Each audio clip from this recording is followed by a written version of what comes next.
자려고 누웠는데 저스툰 지루한 지하철에 저스툰 자려고 누웠는데 지루한 지하철에 클래스가 다른 재미 저스툰 클래스가 다른 재미 저스툰 웹툰 웹소설은 저스툰 클래스가 다른 재미 저스툰 다이어트를 위한 꿀팁 동결건조 채소와 곡물, 단백질 그리고 효소와 비타민, 미네랄로 만든 다이어트 전용 그린 스무디로 하루 한두 끼만 바꿔 드세요. 비타샵 그린 스무디 다이어트 1522-6648 1522-6648 혹은 비타샵을 검색해주세요. 야, 이 부장! 네가 부장이면 땅이야? 저 인간 저건 쟤 오늘도 술술 풀리고 안 먹고 회수 갔냐? 내일도 신체 상태로 출근하겠구만. 아이고. 고려 생활건강 술술 풀리고 음주전 한포가 당신을 지켜드립니다. 특허받은 천연 유래 성분 숙취 해소제 술술 풀리고를 은하계 최저가로 딴지마켓에서 만나보세요. 한글도 남보다 빨리 깨치고 참 똑똑했는데 갈수록 실력이 뒤처지는 것 같아 걱정이에요. 혹시 초등학교 교과서 본 적 있어요? 어려운 어휘가 너무 많아요. 학교에서는 어휘 개념을 하나하나 설명해 줄 시간이 정말 부족하잖아요. 그럼 어떡하죠? 내 아이의 어휘만큼은 내가 책임져야죠. 어휘 공부의 정성. 초등어휘 3천, 초등어휘 5천. 검색창에 초등어휘 3천을 쳐보세요.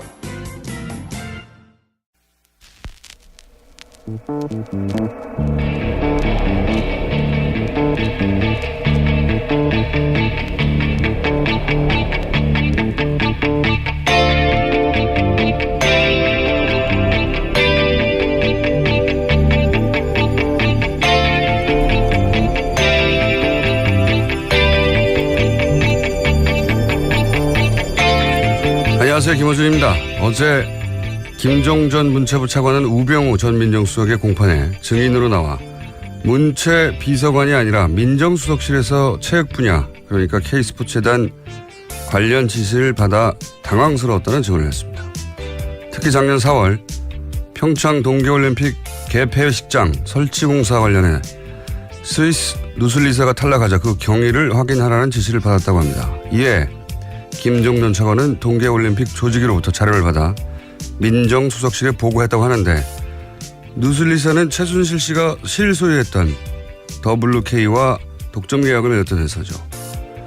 민정수석실이 체육 분야를 따로 챙긴 것도 이상한 일이고 외국 기업을 따로 체크한 것은 더 이상한 일이고 그 외국 기업이 최순실 회사와 150억대 수수료 독점 계약을 맺은 것이었다는 건 더더욱 이상한 일이죠.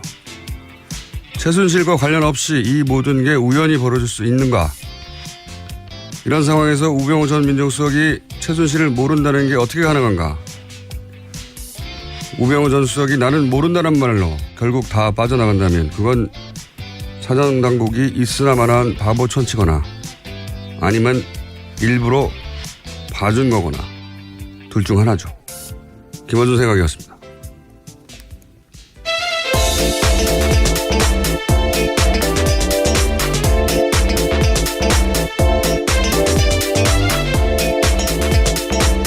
시사인의 김은지입니다. 오늘은 바람이 좀 안 새는 날인 것 같아요. 오프닝을 읽다 보니까. 네, 축하드립니다. 자, 어제 간만에 또 김종전 차관 이름이 언론에 거론됐습니다. 네, 우병우 전 민정수석 재판에서 증인으로 나왔습니다. 여기에 김종 전 차관이 나와서 증언을 한 것들이 눈길을 끌었습니다. 민정수석실에서 스포츠 관련 지시를 해서 당혹스러웠다라는 증언인데요. 뿐만 아니라 작년 4월에 평창 동계올림픽 개폐장 자석 설치 공사와 관련해서 스위스 누슬리 탈락 경위를 알아보라는 지시도 받았다라는 겁니다. 그러니까요. 이게 이제 관련 분야의 세계적인 회사인데 누슬리가 한국에서 당시 WK 명목상 사장이 조성민 전 대표였단 말이죠. 일면식도 없어요. 예. 그런데 그 조성민 전 대표 회사도 생긴 지 얼마 안 돼요. 방금 생긴 회사고. 실적도 없어요. WK요? 예. 그런 회사하고 수수료 왜냐하면 3천억대였기 때문에 공사가 수수료가 150억이에요. 이렇게 되면 150억을 주겠다고 생긴 지 얼마 안 되는 회사에 누군지 모르는 사람하고 덥석 계약한다는 게 말이 안 되잖아요. 예. 그래서 그때 그 공사 수주 시도 같은 경우는 단가 문제 때문에 실패했다고 합니다. 그렇죠. 원치 않아서. 그 이야기는 좀 이따 말씀드리겠는데 어쨌든 그 계약에 이 수수료 문구를 넣어야 안종범 당시 수석하고 경제수석하고 김종 문체부 차관 이 업무 협약식에 나올 거라고 조건을 걸었어요. 그러니까 그 수수료를 줘야 이 결정권을 가지고 있는 청와대 혹은 문체부 고위인사들이 나올 거라고 누슬리 쪽이 얘기를 한 것이고 누슬리는 그 수수료를 받아들이고 실제 1시간 후에 청와대 경제수석하고 문체부 차관이 그 아무 실적도 없는 신생회사 WK 업무 협약식에 나타났어요. 1시간 후에. 그렇죠. 이게 대통령 지시 없이 어떻게 가능합니까? 그리고 대통령이 어떻게 WK라고 하는 회사 갑자기 생겼고 그 회사가 어떤 외국 회사하고 계약을 맺는다고 어떻게 하냐고. 예, 최순실 씨가 미리 얘기한 거죠. 실제 누슬리와 업무 협약을 하기 이틀 전에 박근혜 전 대통령이 안전보험 수석에게 누슬리와 계약을 챙겨라 라고 이야기를 했고 이거는 안전보험 수석이 진술도 했고 그리고 종범실록에도 등장하죠. 기록이. 예, 그렇습니다. 저희도 확인을 했었는데요. 또 이게 재미있는 포인트가 뭐냐면 박헌영 과장이 쓴 업무 수첩이 있습니다. 네. 최순실 씨 지시를 주로 쓴 내용인데요. 네. 바로 전날 뉴슬리라는 표현이 등장합니다. 네. 그 당시에는 뉴슬리라는 회사를 뉴슬리, 니슬리, 누슬리로 읽기도 했다는데요. 네. 여기서는 뉴슬리로 읽었다고 하는데요. 바로 다음 날 똑같이 안정범 수첩에 보면 뉴슬리라는 발음까지 똑같이 되어 있는 표기가 있습니다. 하루 차이로 그대로 똑같이 쓰여 있는 그러니까 거죠. 지시를 받아서 계속 청와대로부터 경제수석으로부터 박헌영 과장까지 쭉쭉 내려온 것이고 그러니까 이 회사가 150억대의 수수료를 뭐 하라고 줍니까? 아무 실적도 없는 신생회사에 직원도 몇 명 없는 회사인데 그 회사에 그 돈을 주겠다고 이제 계약을 맺었고 그 자리에 안종범 청와대 경제를 총괄하는 수석하고 문체부에서 이 일을 총괄하는 차관이 온 거 아니에요. 예. 아무것도 없는 회사에. 근데 이 뉴슬리가 결국 계약에 실패했단 말이죠. 그래서 그거 봐라. 대통령이 밀어줬으면 당연히 계약을 했을 텐데 이거 실패한 거 보니까 대통령이 도와주지 않았다는 증거 아니냐 이런 식의 얘기도 나왔어요. 반론이. 근데 이게 이 계약을 직접 담당했던 박헌영 K스포츠 과장이 뉴스공장에 나와서 인터뷰를 했었어요. 그런 얘기가 있다. 그러니까 뭐라고 그랬냐면 이 뉴슬리가 원천 기술 다 가지고 있잖아요. 뉴슬리가 일도 다 해요. 그래서 수수료도 줘요. 150억대라. 만약에 3천억대 그걸 땄으면. 그런데 거기에 추가로 그렇게 해서 번 돈의 절반을 내놓으라고 했단 말이죠. 5대5 계약을 하자고 했다는 거죠. 예, 추가로. 아니 뉴슬리가 아무것도 한 일이 없는 WK에게 왜 절반을 줍니까? 그냥. 그 계약을 받아들일 수 없어서 이게 결국은 억울해진 거지. 대통령이 관심사가 아니었거나 도와주지 않아서 억울해진 게 아니라고 실제 그 계약 담당자였던 박헌영 과장이 얘기를 했었어요. 뉴스공장에서 인터뷰를. 예. 최순실 정황을 보면 최순실은 대통령을 자기 이권을 철저히 이용했고요. 실제. 그리고 대통령은 최순실 이권을 철저히 원하는 대로 챙겨줬고요. 예. 이 사건 하나라도 명백히 드러나는데 아직도 이제 박근혜 전 대통령이 억울하게 당했다고 생각하는 분들이 있죠. 예. 본인도 여전히 그렇게 주장하고 있습니다. 박근혜 전 대통령이요. 팬클럽이 그걸 받아들일 수 없는 건 어느 정도 이해가 가는데 예. 정치권이나 교수 언론인들 사이에서도 있잖아요. 그냥 정황을 보면 말이 안 되잖아요. 하여튼 어제 재판이 있어서 주르륵 다시 생각이 나서 짚어봤습니다. 다음 뉴스는요. 네, 어제 원세훈 전 국정원장의 재판도 있었습니다. 결심이었는데요. 검찰은 2013년 국정원 수사 당시 상당 부분 지워진 채 제출됐던 전 부서장 회의 녹취록을 증거로 내놨습니다. 검찰은 또한요. 원세훈 전 원장에 대해서 징역 4년에 자격정지 4년을 구형했습니다. 그렇군요. 이게 2심에서 사실은 법정 구속됐다가 대법원에서 풀어줬죠. 네, 파기환송됐습니다. 선거법 위반 부분, 공선법 위반 부분을 일부 무죄로 판결해가지고 다시 파기환송됐는데 이제 다시 지금 징역을 구형하는 거죠, 사연. 물론 뭐 선고가 아직 되지는 않았습니다. 네, 다음 달에 있습니다. 근데 이제 이게 이렇게 끌어서 파기환송이 오히려 도움이 안 된 케이스예요. 제가 보기에는 전 정권에서 파기환송되고 나서 선거법 위반, 그러니까 사실은 당시 국정원장이 선거법 위반이 되면 선거법을 위반한 국정원의 도움으로 박근혜 전 대통령이 당선된 게 되니까 국정원장의 선거법 위반 부분을 꼭 풀어주려고 했거든요. 굉장히 신경을 썼습니다. 그래서 실제 선거법 위반 부분 대법원에서 파기환송됐는데 그 사이에 정권이 교체돼 버렸네요. 그래서 새로운 자료들이 제출됐는데 그 새로운 자료도 아니죠. 원래 제출됐던 자료에서 지워졌던 부분을 복원해서. 네, 국정원이 복원해서 낸 겁니다. 거기 대단한 내용이 많이 나옵니다. 그 내용을 한번 짚어보죠. 네, 어제 녹취록이 그래서 공개가 됐습니다. 이번 재판의 원인이 된 2012년 대선 개입을 대놓고 예고하는 지시가 있는데요. 원세훈 전 원장이 2011년 11월 18일 날 이렇게 말합니다. 내년도에 더군다나 큰 선거가 2개나 있는데 선거나 이런 걸 볼 때 정확한 사실, 그러니까 사실이 아닌 것으로 해서 선거에 영향을 주게 되는 것은 우리 원이 역할을 제대로 못하고 있다라고 지적하면서요. 온라인, 오프라인에서 대처해야 된다라는 이야기를 하고 있습니다. 뭐 그걸로 상징되는 구체적 내용들이 되게 많아요. 보면 2009년부터 이미 그렇죠. 지자체 선거 때 이미 후보를 잘 검증해야 한다 이런 얘기를 하거든요. 그렇죠. 국정원이 후보를 잘 검증해야 된다라는 이야기를 하고 있습니다. 그러니까 한나라당, 당시는 한나라당이죠. 그다음에 이명박 대통령 때는 한나라당이었고 박근혜 대통령 때는 새누리당이었고 지금은 이제 자유한국당으로 변했습니다만 한나라당의 선거 후보 검증을 국정원이 한 거예요. 이건 뭐 국정원장이 이렇게 말하고 있잖아요. 후보를 잘 검증해야 한다라는 말을 하고 이런 말도 하죠. 이게 현장에서 교통 정리를 잘해야 한다. 네, 그렇죠. 후보 선정할 때 너무 많이 나가면 안 된다는 취지입니다. 제 생각에는 이 현장에서 교통 정리 이런 것 같아요. 원하는 후보, 그러니까 국정원이 기본적으로 괜찮다고 생각하는 후보, 그리고 결국 그래서 한나라당이 낼 후보군이 난립할 수도 있잖아요. 그러니까요. 2011년 11월 달에 한 말이거든요. 바로 다음 달에 예비 등록이 있었습니다. 그러니까 후보들 중에 이제 원하지 않는데 뭐 너무 후보들이 많이 나오면 낙마시키는 공작을 한다든가, 혹은 상대 주요 후보가 너무 강할 경우에 마타도를 한다든가 그런 공작을 한다든가, 뭐 교통 정리를 좀 하라는 거죠. 예, 이것도 선거 개입이고. 굉장히 많습니다. 그 구체적인 내용들이 SNS에 보면 SNS로 실어 날르라.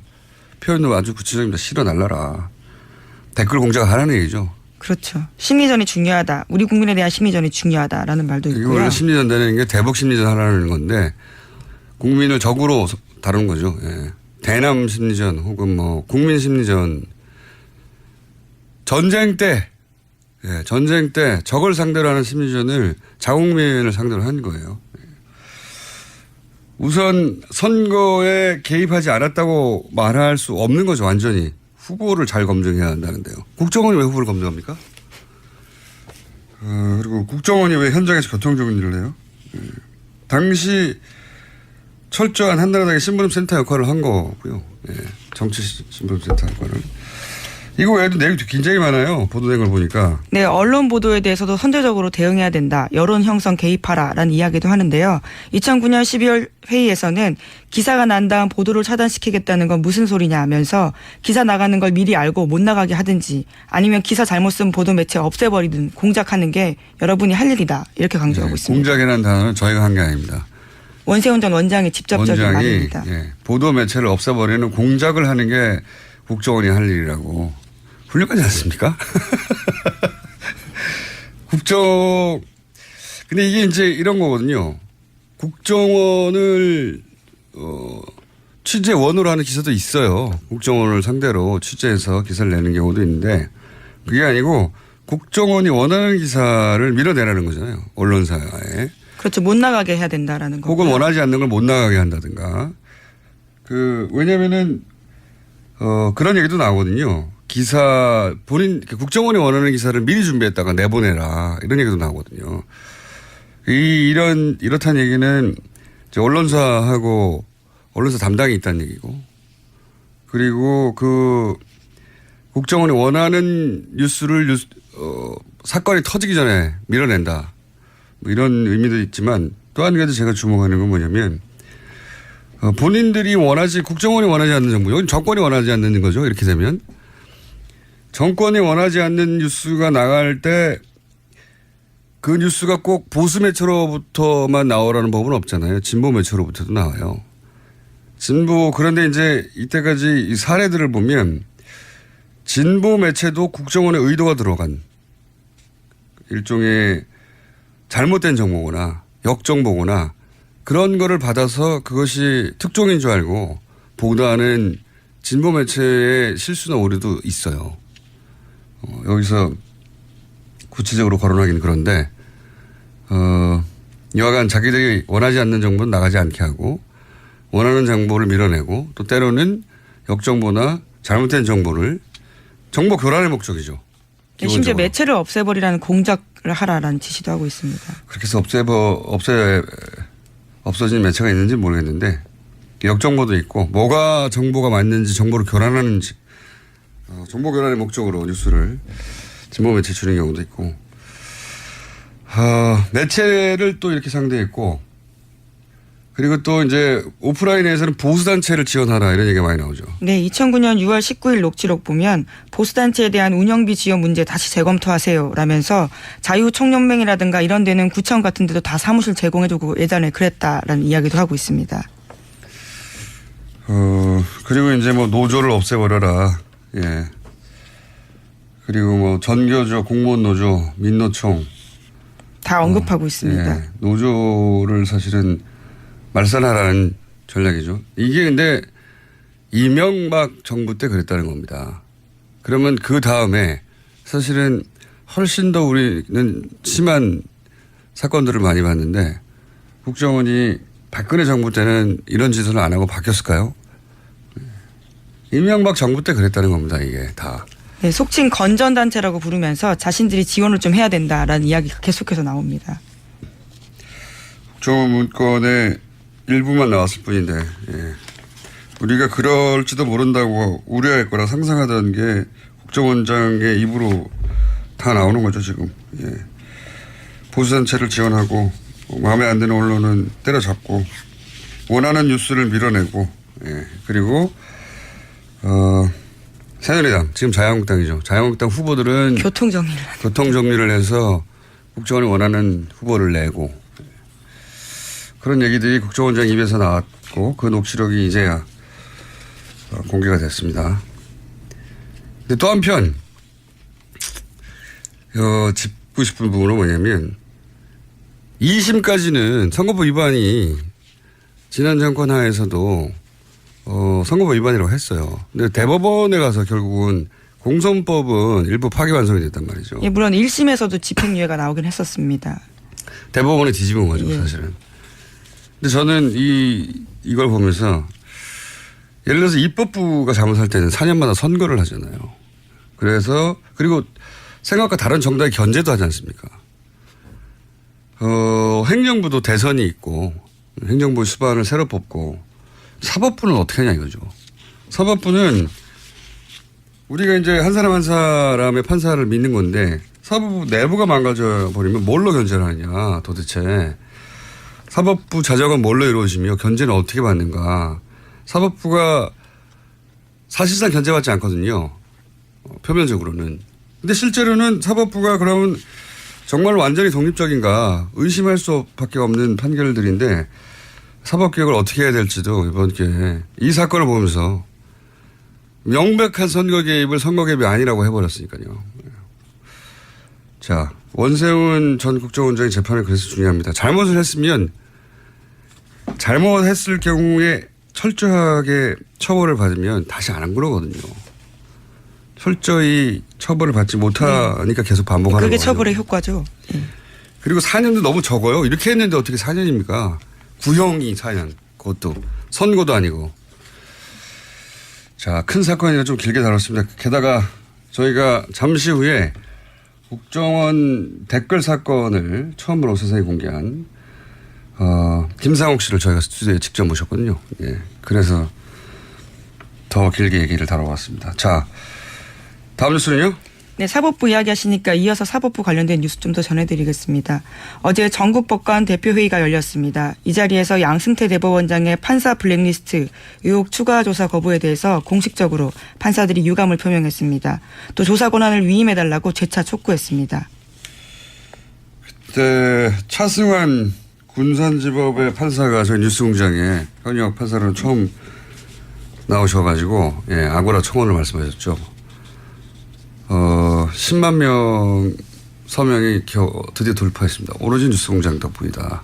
자화자찬 하고요. 돌파했다는 사실을. 왜냐하면 뉴스공장을 듣고 나서 참여한 분들이 많으실 것 같고. 네, 절반 넘습니다. 그 결과가 궁금하실 것 같아서 10만 명 돌파했는데 물론 뭐 그게 법적 강제력은 없는 건데 그만큼 많은 사람들이 관심을 가지게 됐다는 거고요.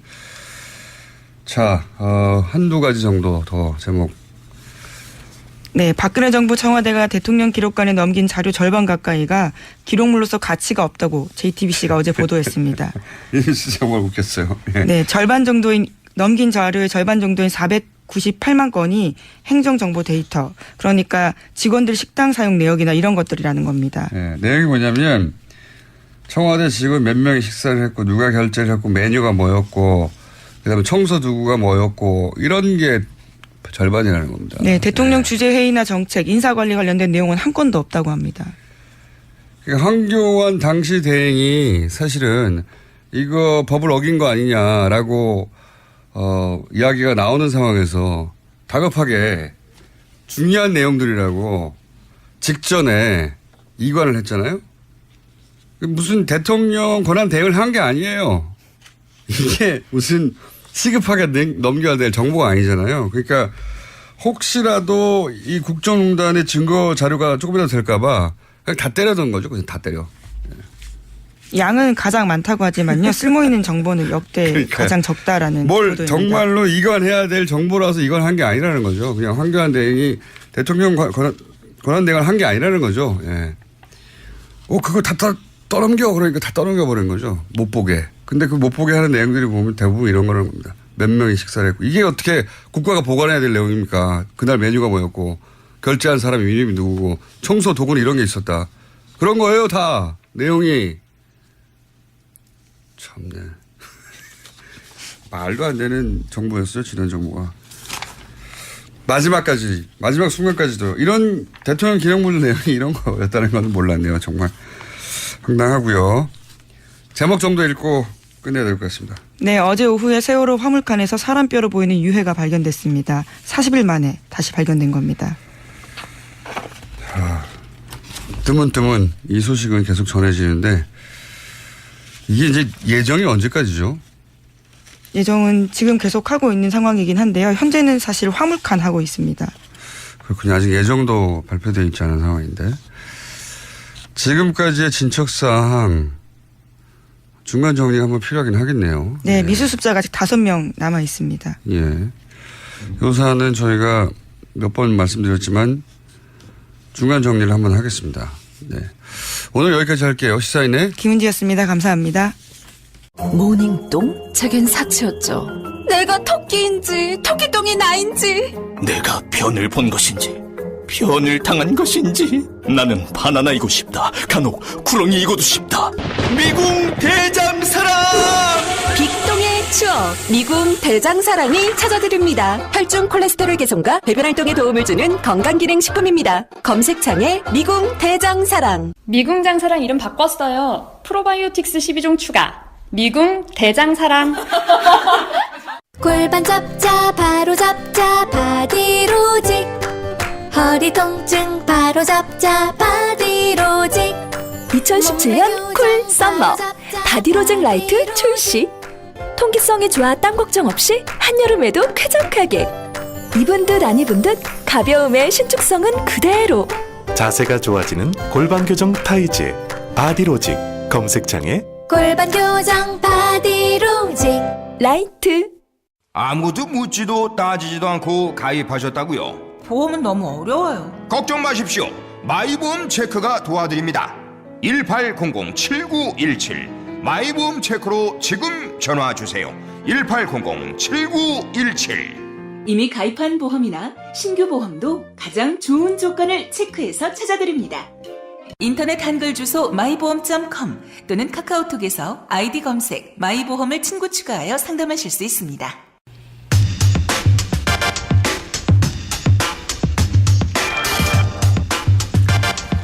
원세훈 전 국정원장에게 어제 징역 4년이 구형됐죠. 이 국정원 대권 사건을 최초로 제보한 분입니다. 네. 김상욱 전 국정원 직원 네. 스튜디오에 직접 나오셨습니다. 안녕하십니까. 안녕하십니까. 김상욱입니다. 네, 이름도 이제 밝히시고. 네. 네. 방송국에 스튜디오에 나오신 건 처음이죠? 네, 처음입니다. 방송을 잘해주세요. 우선 국정원을 언제 어떤 업무를 하다가 어떤 직급에서 퇴직을 하셨습니까? 저는 이제 수사로 시작을 해서 맨 마지막에 나올 때는 산업 스파이 잡는 일을 하다가 부의사관으로 3급으로 3급 부의사관 2009년 6월에 퇴직했습니다. 2009년 6월. 이게 이제 부의사관 국정원의 어떤 직제를 잘 모르니까 대기업이라면 이게 어느 정도 되는 직급인 거죠? 부장 이사요? 이사. 아, 높은 분이셨구나. 높지는 않습니다. 이사죠. 네. 네. 그렇군요. 그러면 임원이라고 볼 수 있네요. 예. 예, 임원급. 그러다가. 근데 왜 퇴직을 하신 거예요? 이게 제가 시기를 보니까 노무현 대통령 서거 바로 다음 달에 퇴직하셨더라고요. 네. 제가 원래 96년, 7년 이때 당시 안기부가 예. 김대중 대통령 선거에 15대 대선에 개입을 해서 북풍을 일으켰어요. 그랬죠. 근데 예. 그걸 총풍도 있었고 제가 이제 사전에 막았었거든요. 막았었는데 결과적으로 네, 그러니까 이 댓글 사건 이전에 큰 사건이 있었죠. 김대중 후보 낙선을 위한 북풍 공작. 예, 네, 이게 있었죠. 그것의 뇌관을 제가 이제 당시 박지원 그 평민당 기조실장을 통해서 이제 뇌관을 사전에 제거를 했었는데 그것 때문에 이제 이명박 정부 들어서면서 한마디로 이제 정권을 뺏기는데 제가 굉장히 이제 김대중 전 대통령의 당선에 기여한 거 아니냐라고 찍힌 인물이었다는 거죠 그때 이미. 기여를 했죠. 그래서 이제 기여를 했죠. 이제 김대중 대통령께서 처음에 대통령이 되신 뒤에 당시 안기부를 방문을 하셨는데 그때 이제 제 안부를 물어주셨어요. 그게 이제 안부를 묻다 보니까 만천하에 김상욱이 정말 그랬구나 이렇게 이제 결국은 공표하는 결과가 됐는데 이제 그러다 보니까 보수 진영에서는 제가 이제 지켜왔겠죠. 아주 굉장히 나쁜 놈이 된 거죠. 그래서 이명박 정부가 들어서고 나서 제가 본부에서 산업 스파이 검거 업무를 하고 있었는데 갑자기 인천으로 보내더라고요. 자천이 되셨고 인천에서 원래 1년 부서간 이동은 1년이 되지 않으면은 이동을 할 수 없게 돼 있어요. 근데 9개월 만에 그때 다시 원세훈이 오더니 2009년 2월에 원세훈이 와가지고 제가 2009년 3월에 다시 일주일간 조사받고 그 DJ 당선에 대해서는 뭐 그때 북풍 공작이 있었다는 것은 이제 재판을 통해서 밝혀진 거니까 그걸 문제 삼지 않고 98년도에 정권이 바뀐 뒤에 약 500여 명이 안기부를 떠났어요. 그런데 정상적인 절차를 밟아서 떠났음에도 불구하고 그때 당시에 살생부를 김상욱이 네가 만들지 않았느냐. 그렇게 조사를 일주일간 하더라고요. 사실이 아닌데도. 사실이 아니죠. 살생부를 제가 살생부를 만들 정도로 뭐 그런 위치에 있지도 않았고 그리고 직원 개개인에 대해서 제가 관심이 없었고 그랬는데 그게 이제 사실 무근으로 밝혀졌는데 근데 왜 그만두셨어요? 그래도 인사조치를 해라 그래가지고 대구로 뭐 하여튼 자청하게 됐었는데 그랬는데 대구에서 했는데 2009년 5월 23일 날 노무현 대통령께서 서거를 하셨는데 이 막 그 연화장으로 이렇게 화장하는 그 이제 장례 차량이 중계되고 그랬었어요. 생중계했죠. 전국민이 다 봤죠. 그걸 보면서 직원들이 그 고인을 폄훼하는 마치 저 들으라고 하는 듯한 얘기 굉장히 견딜 수가 없었어요. 그다음에 노무현 대통령의 화장 장면을 보고 국정원 직원들이 입에 담기 어려운 얘기들 제가 차마 방송에서는 하기 어려운 욕설을 막 하더라. 뭐 그런 얘기 잘 죽었다 한마디로 이런 식의. 그때 우리 사회 보수 쪽에서 막 이렇게 폄훼하는 말들이 있었지 않습니까? 네. 그런 얘기들을 국정원 직원들이 제 주위에서 하고 그랬어요. 저 들으라는 듯이 마치. 그러고 있는데 원세훈은 또 그때 직원들을 삼천교육대라고 해가지고 우리끼리 영어로 삼천교육대 했는데 나이 먹은 직원들을 다시 강도 높은 훈련을 해서 아마 본인 의사는 그렇게 하면은 사표를 내지 않을까 생각을 했던 것 같아요. 근데 거기에서 벌어서 부모 봉양하고 자식 키우고 그런데 아무리 힘들어도 사표를 낼 수 있겠습니까? 계속 다니니까 사표 내는 직원이 없으니까 원세훈 원장이 그때 원장이 방송 용어로 적절할지는 모르겠는데 이 자식들은 아무리 밟아도 사표 내는 놈 하나 없다. 그래서 그 두 가지. 그 정도는 방송 용어로 아주 적절합니다. 예. 그래서 그 두 가지가 도저히 제가 있을 수 있는 조직이 아니다. 그래서 제가 사표를 내게 됐습니다. 그런데 이거 있지 않습니까? 제가 이제 그 어디서 보니까 당시 97년에 김대중 후보 낙선 부품 공작을 세상에 알린 장본인이신데 근데 후배들에게 그렇게 말씀하셨다면서요. 나는 조직원의 의무를 저버렸지만 야당 후보를 용공 조작해서 빨갱이로 모는 것은 그걸 막은 시민의 의무는 지켰다. 그러니까 네. 조직원의 의무는 저버렸으나 시민의 의무를 지켰다. 이렇게 얘기를 후배들에게 하셨다는데 제가 궁금한 건 이런 겁니다. 국정원 내에 그런 김상욱 씨의 발언에 공감하고 그렇게 유사하게 생각하는 직원들이 있습니까? 그래서 댓글 사건이 이제 세상에 모습을 드러내게 됐던 거죠. 제가 후배들이 제가 이제 김대중 대통령 그 용공 조작을 막았다라는 것은 다 알려졌어요. 네. 국정원 내부에서는. 대통령이 와서 그런 말을 했다니까요. 예, 알려졌는데. 그게 첫 번째 정권 교체였거든요. 역사적인. 그렇죠. 예. 예. 근데 저는 그냥 무슨 제가 이제 뭐 당연히 해야 될 일이었다라는 생각을 했는데 뭘 바라고 한 게 아니라 좀 세계적으로 망신스럽잖아요. 나중에 노벨 평화상을 받으신 분인데 그런 분을 무슨 빨갱이니 어쩌니. 용공 조작 많이 했죠. 예, 세계적으로 망신을 당할 일이다. 그래서 막았는데 후배들에게 제 나름대로의 변명을 한다고 한 것이 선배로서는 존경하지 마라. 조직 선배로는 존경하지 마라. 그래서 조직 윤리는 저버렸지만 내가 국정원 직원이기 전에 대한민국 국민이었다. 대한민국 국민의 의무는 절대적인 것 아니냐. 난 그걸 지켰을 뿐이다. 그러니까 그걸 이해하고 믿고 따라준 후배들이 꽤 있었어요. 구조 내부에 있어요? 예, 그 후배들이 제가 퇴직한 이후에 내부에서 있었던 부조리한 면들을 얘기를 토로를 하고 격정적으로 토로하고 하면서 제가 이제 댓글 사건도 캐치를 하게 된 겁니다. 그 선배 그 사이에 이런 일들이 있었어라고 하면서 이제 그 김상욱 씨가 나오면서 했던 나는 시민으로서 의무가 중요하다고 생각했다고 하는 발언에 대해서 동조했던 내부 직원들 중에 일부가 와서 선배 이제 이런 일도 있어요. 이제 국정원 내부에 이런 토로하는 과정에 국정원 댓글 사건도 그렇죠. 나온 거군요. 네. 국정원 댓글 사건 말고 다른 건 뭐 있었습니까? 다른 건 무슨 보수단체 지원 문제도 이미 그때 있었고 NLL 크게 문제가 됐던 NLL 그 장난이죠, 장난. 네, 그 뭐 NLL 포기를 했다라는 남북 정상 대화록 몇 부가 뭐 누구를 통해서 새누리당 쪽으로 유출이 됐다. 그것도 이미 그때 그래서 알고 이미 계셨고. 전부 사실은 그 민주당에는 보고가 됐던 사안입니다. 사전에. 근데 그러면 그거 말고 또 있습니까? 우리가 잘 모르는. 좀 있는데 그 지금 말씀드린 방송으로 할 수 없네요. 방송으로 하긴 너무 좀 민감한 얘기들이 많고. 궁금해라.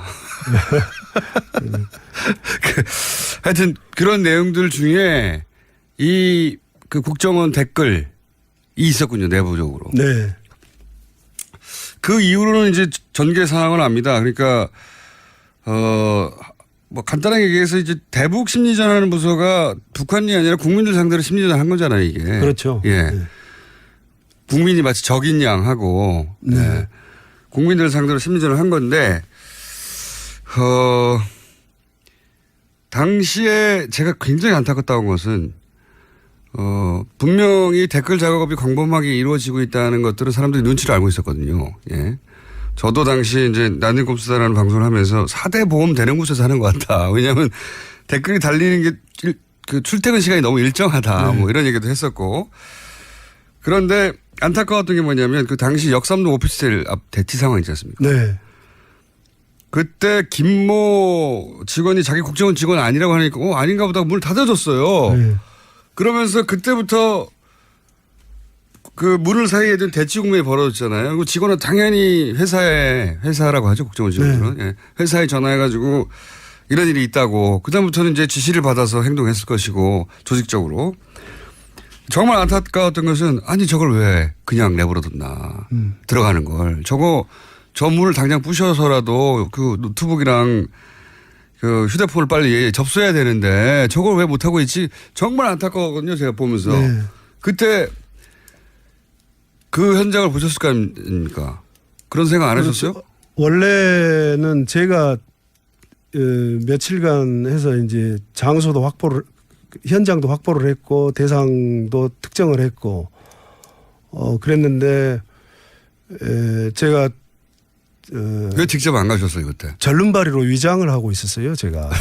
그래서 그게 왜 위장을 했냐면 장비가 필요한데 가장 긴 게 뭘까 생각을 해보니까 목발이 가장 길더라고요. 그래서 목발을 가지고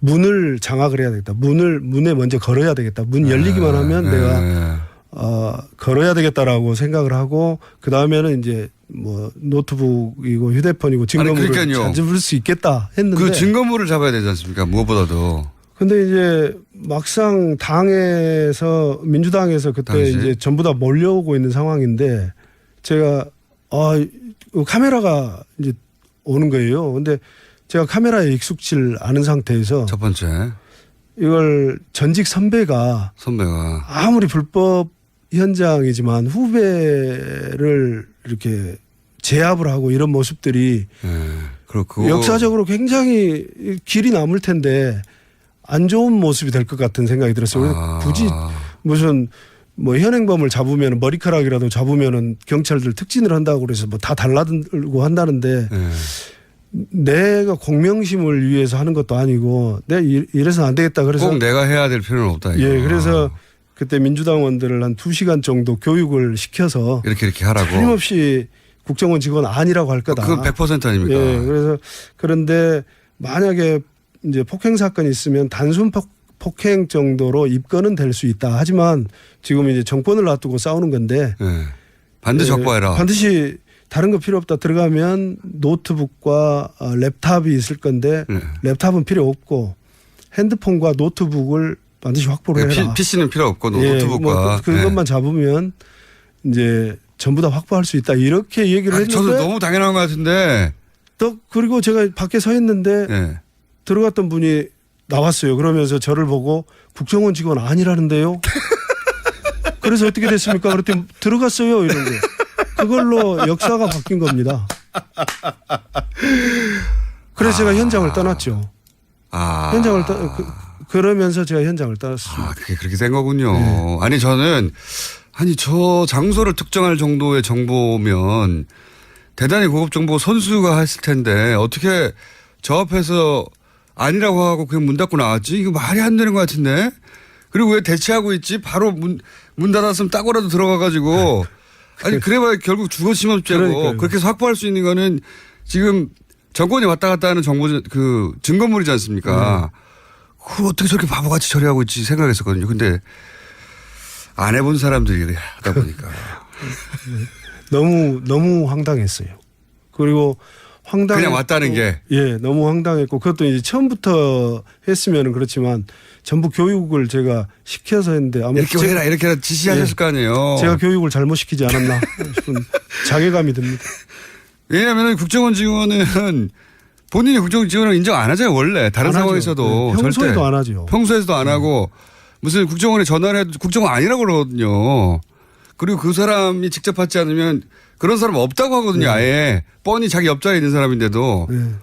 근데 이제 교육을 시키면서 보니까 약간 국정원 현직 직원에 대한 두려움이 첫 번째로 느껴졌고. 예, 이미 이제 이명박 시절을 겪으면서 그런 두려움이 더 쌓였겠죠. 예, 두 번째는, 너는 국정원 출신이니까 그렇게 말할 수 있지라는 생각을 하고 있는 것 같았어요. 그래서 교육을 시키는데 2시간이 걸렸었어요. 그렇게 받고 가서도 아니라니까 바로 와버렸군요. 예. 그러니까. 진짜 아닌가? 이렇게 생각하면서. 아니요. 휴, 다행이다. 다행이다. 그리고 이게 역정보 아니었을까라는 생각도. 제가 이제 국정원 출신이다 보니까 혹시 역정보 아니었을까라는 생각도 있었지 100% 않겠냐. 신뢰를 못하는 부분도 있고 두려움도 있고. 그러지 않았으면 정말 천재이루의 기회였잖아요. 결정적 찬스였는데요. 예. 그런데 그 한마디에 돌아설 수 있었을까? 지금 생각해도 안타깝네요. 네. 지금 생각해도.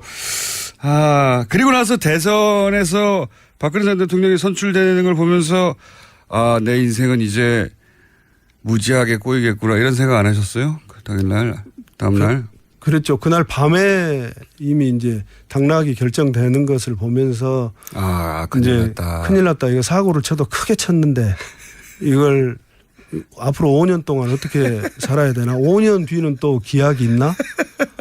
그런 생각을 했죠. 제가 대선 이틀 후에 비행기를 탔기 때문에 주진우 기자와 함께 아주 긴 터널의 시작이었거든요. 예. 그리고 최고 권력이 직접적으로 타겟으로 하는 상태에서 5년간을 생으로 버텨야 하는 게 어떤 기분인지 겪어보지 않은 사람 잘 모릅니다. 네. 그 기분을 잘 알기 때문에 여쭤보는 건데 그 순간 후회는 안 하셨어요? 내가 왜 그랬을까? 사건을 했던 것에 대해서는 후회는 안 했어요. 하지만 그 뒤에 정말 고생하셨죠. 예, 근데 이제 좀 전에 우리 물어봐 주셨던 그런, 어떤 비난을 감수하고라도 내가 했어야 되는데, 내가 직접 했어야 되는데 라는 생각, 그런 후회를. 그건 했죠. 정말 후회가 되셨겠죠. 예, 그게 지금도 후회스러운 장면입니다. 그 5년간 겪어본 사람, 저도 겪어봤기 때문에 드릴 말씀입니다만은 그 5년간의 압박, 그런 압박은 상상하고는 다르게 실제로 겪으면 엄청난단 말이죠. 그래서 주변과 일상생활 전체가 무너지거든요. 인간관계도 다 무너지고 그러지 않으셨어요? 다 무너졌죠. 다 무너지고 또 국정원 대변인이 언론에 대고 개인의 영달을 위해서 조직을 팔아먹은 쓰레기 이렇게 얘기를 하고 또 국정원 내부에 제가 이제 입사 동기들로 이루어진 친목회가 있어요. 그런데 그 동기회에서도 제명당했다는 소식을 듣고 그래서 동기회도 버림받고. 근데 굉장히 그 외 모든 인간관계 다 파괴되고 꼭 발가벗겨진 채로 그 궁수들 사이에 벌판에 놓여진 돼지 같다는 생각을 했어요. 누가 쏠지 모른다. 그리고 실제 전화도 안 오지 않습니까? 전화 안 오죠. 그리고 거꾸로 전화도 안 하지 않습니까? 저도 못하고. 왜냐하면 전화를 하면 뭔가 궁금한 게 있어서 전화를 하려고 해도 상대방한테 피해를 줄까 봐 못하죠. 못하죠. 네, 저도 전화를 안 하게 되더라고요. 네. 나하고 통화해서 그리고 또 재판도 받으셨지 않습니까? 재판은 4년간 받아서 작년 12월에야 마지막에 무죄를 받으셨죠. 끝났습니다.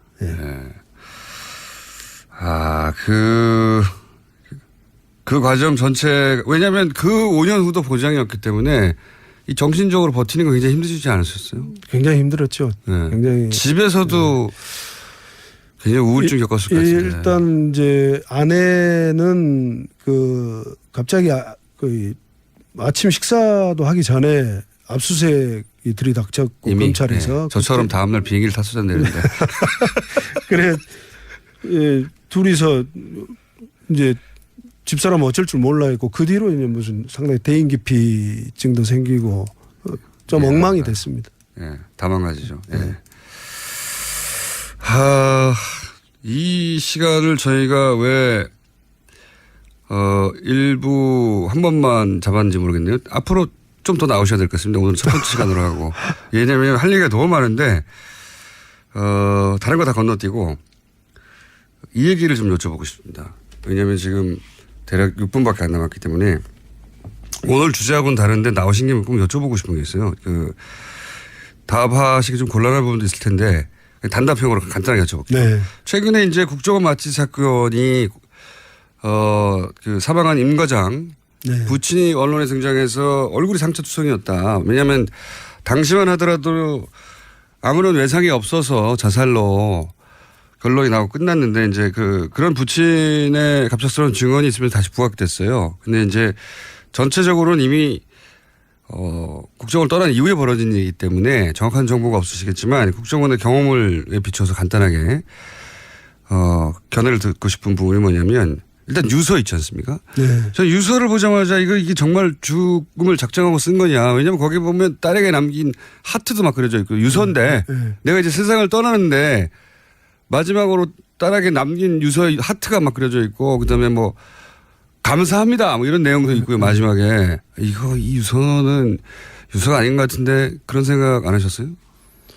굉장히 이상했죠. 이상하지 않습니까? 예, 예전에 무슨 조선시대에 사약을 받는 상태에서 하는 것처럼 무슨 원장님, 차장님, 국장님 죄송합니다.로 시작되는 유서였는데 내용 자체가 굉장히 말이 안 되지 않습니까? 말이 안 됐죠. 네. 아니 뭐 국정원에 대한 충성도가 너무 높아서 그렇다고 치더라도 가족과 마지막 헤어진 데 딸에게 뭐 이쁘게 뭐 자라야 돼 하면서 하트 막 그려서 이건 아니지 않습니까? 저는 이제 그렇게 안 해봐서 잘 모르겠는데요. 네. 그와 유사한 그런 유서가 그 전에 있었어요. 국정원 직원 유서가. 네. 2014년 3월에 서울시 공무원 유우성 간첩 사건 때문에 증거 조작 혐의를 받고 있던 권 과장. 예, 권 과장. 자살 기도를 했는데 똑같은 방식으로 자살 기도를 똑같은 했죠. 방식이었고 편지 내용도 원장님 대공수사를 훌륭하게 하지 못해 죄송합니다. 네. 당시 원장이 남재준이거든요. 네. 그래서 그 유서와 이제 그때는 구체적인 유서 내용이 완전히 공개되지는 않고 9장 분량을 남겼다라고 했었어요. 근데 결국 그게 자살을 하려고 한 건가? 라는 의혹을 불러일으켰었는데. 실제 당시에 이게 자살 시도가 아니라 자살극 아니었냐. 그렇죠. 이런 얘기 많았어요. 왜냐하면은 유호성 씨 당시 이제 국정원이 서울시 간첩을 서울시 직원을 간첩으로 조작한 사건이잖아요. 근데 그 중에 이 권 과장은 중국의 출입국 기록을 조작했던 그런 직원이었는데 그게 문제가 되자 본인이 자살을 시도하다가 발견된 걸로 해서 빠져나갔죠. 국면에서. 그렇죠. 그래가지고 단기 기억 상실증으로 그 부분만 기억이 나지 않는다. 그렇게 얘기하고 빠져나갔죠. 빠져나갔는데 시한부 기소 중지를 했었던 사안이에요. 그래서 사건이 흐지부지 돼버렸어요.